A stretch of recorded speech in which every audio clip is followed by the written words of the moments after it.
বৈষম্য বিরোধী ছাত্র আন্দোলনের অন্যতম সমন্বয়ক হাসনাত আব্দুল্লাহ বলেছেন, গত ১৬ বছর ধরে দেশের সকল ক্যাম্পাসে ছাত্রলীগের সন্ত্রাসীরা শিক্ষার্থীদের ওপর হামলা করেছে। আমরা অনেক শিক্ষক ও প্রক্টর দেখেছি যারা ছাত্রলীগের সন্ত্রাসীদের প্রশ্রয় দিয়েছেন। ছাত্রলীগের হামলায় কেউ মরে গেলে সে হয় আবরার, আর যে বেঁচে যায় সে হয় শিবির। আজকে ছাত্রলীগ তুমি কোথায়? সাদ্দাম ইনান তোমরা কোথায়? ফ্যাসিবাদ বিরোধী আন্দোলনের মাধ্যমে আমরা ছাত্রলীগের ২০ দাঁত ভেঙে দিয়েছি। সোমবার বিকেলে রাজধানীর জাতীয় জাদুঘরের সামনে আয়োজিত ছাত্র জনতার সংহতি সমাবেশে তিনি এসব কথা বলেন। হাসনাত আব্দুল্লাহ বলেন, বিভিন্ন রাজনৈতিক দলকে বলতে শোনা যায় তারা আওয়ামী লীগকে ক্ষমা করে দিয়েছে।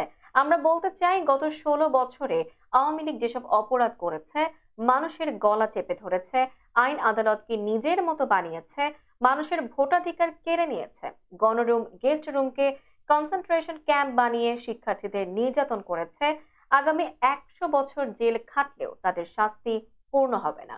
আপনারা যদি কখনো দেশে ফিরতে চান, আপনাদের প্রত্যেকের বিচার নিশ্চিত করে ছাত্র নাগরিক সিদ্ধান্ত নেবে আপনারা দেশে থাকতে পারবেন কি না। ছাত্র নাগরিক সিদ্ধান্ত নিয়েছে, ২৪ পরবর্তী বাংলাদেশ যতদিন থাকবে ততদিন এদেশে ফ্যাসিবাদের দোসর লাঠিয়াল বাহিনীও সহযোগীদের পুনর্বাসন হবে না। আপনারা টুক করে এদেশে ঢুকে যাবেন, এ আশা বাদ দিয়ে দেন।